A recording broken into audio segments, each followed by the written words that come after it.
अगर जी हम ये चाहते हैं कि जो हमारा फ्लोराइड आपके पास है, जिसको हमने ये कहा था कि ये अच्छा एक बेस है, अच्छा न्यूक्लियोफाइल है, अगर हम ये चाहते हैं कि जो आपका फ्लोराइड है वो ऐसे ही काम करे जैसे हमने डिस्कस किया है, तो हमें चाहिए कि हम एक ऐसा सॉल्वेंट यूज़ करें जिसके अंदर प्रोटॉन्स ना हो। तो that's why we use the aprotic solvent. हमने पढ़ा था कि एप्रोटिक सॉल्वेंट्स वो सॉल्वेंट्स होते हैं जिनके अंदर प्रोटॉन नाम की कोई चीज़ नहीं होती। ना तो वो प्रोटॉन डोनेट करते हैं, ना ही वो प्रोटॉन एक्सेप्ट करते हैं। ठीक है जी। तो डेट्स वाई जी हमने वो सॉल्वेंट्स पढ़ने हैं, वो सॉल्वेंट्स लेने हैं जो आपके पास क्या हों, नॉन पोलर हों आपके पास। ठीक है। इस तरह क्या होगा, अभी आपके पास वो जो फ्लोरीन जो अटैक करेगा आपके पास आपके सबस्ट्रेट के ऊपर, उसको कोई चीज़ हिंड्रेट करने वाली नहीं होगी आपके पास। ठीक है। वो फ़ौरन से अटैक करेगा, ना तो कोई डाइपोल आयन डाइपोल इंट्रैक्शन बनेगी, जो फ्लोरीन होगा वो फ़ौरन से एक्ट करेगा आपके पास। क्लियर होगी ये बात? ठीक है। अच्छा जी। अभी हमने ना कुछ आपको यहाँ पे सॉल्वेंट दिखाए हुए हैं आपके पास। ठीक है। जिसका हमारे पास है जी DMF। ठीक है जी। ये आपके पास एक नॉन पोलर आपके पास अप्रोटिक सॉल्वेंट है, DMSO, dimethyl sulphoxide. It is also one of them. ठीक है। तो इनके जो चार्जेस आपके पास हैं, ठीक है ना, इसमें ये देखें कि आपके पास ये कोई प्रोटॉन डोनेट नहीं कर सकते। ठीक है।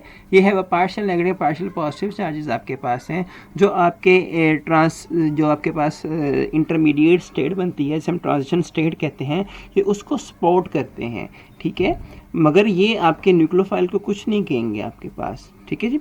अगर आपके पास जी कोई चार्जेस बन जाते हैं, जैसे कोई पॉजिटिव चार्ज आपके पास आ जाता है, कोई ऐसे आपने KI ऐड करवाया एज अ न्यूक्लियोफाइल, या आपने कोई बेस बनाई, तो बेस का एक पार्ट एसिडिक होता है, एक मेटालिक होता है और एक नॉन मेटालिक होता है। ठीक है।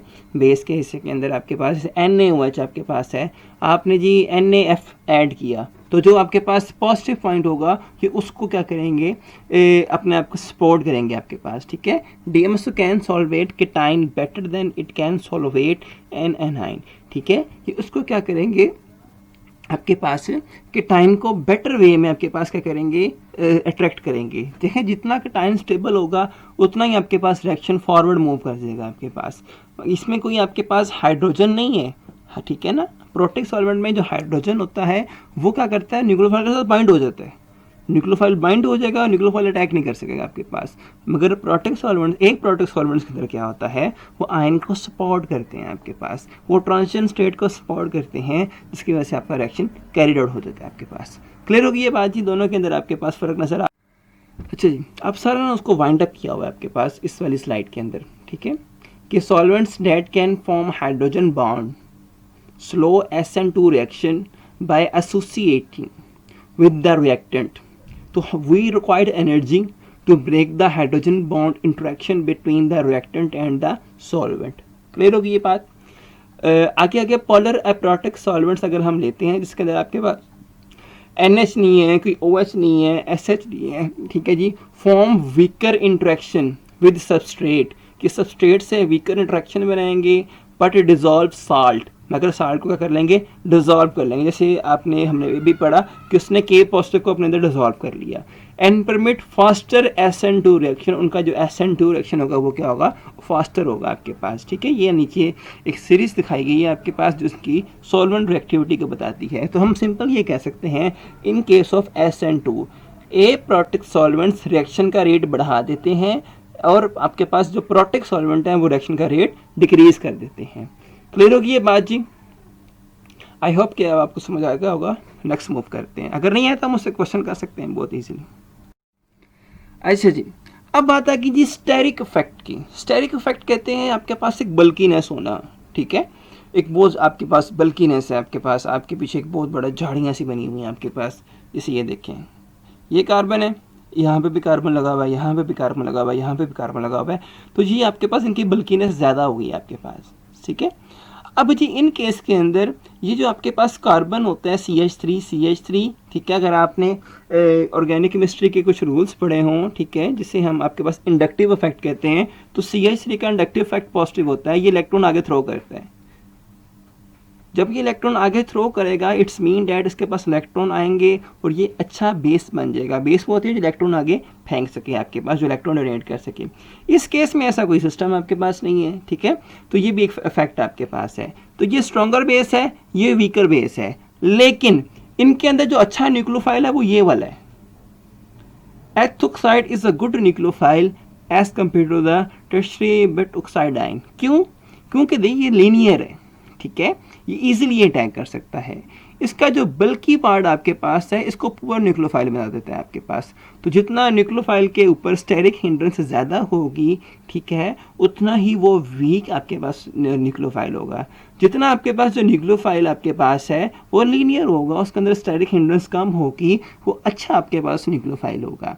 जैसे कि bulky nucleophile can not approach the back side of the carbon as easily as a less sterically hindered nucleophile can, ठीक है, वो बल्कि आपके पास है वो ज़्यादा इसको अप्रोच जल्दी नहीं कर सकता, मगर जो लीनियर आपके पास है वो बहुत जल्दी उसको क्या कर लेगा, अप्रोच कर लेगा आपके पास।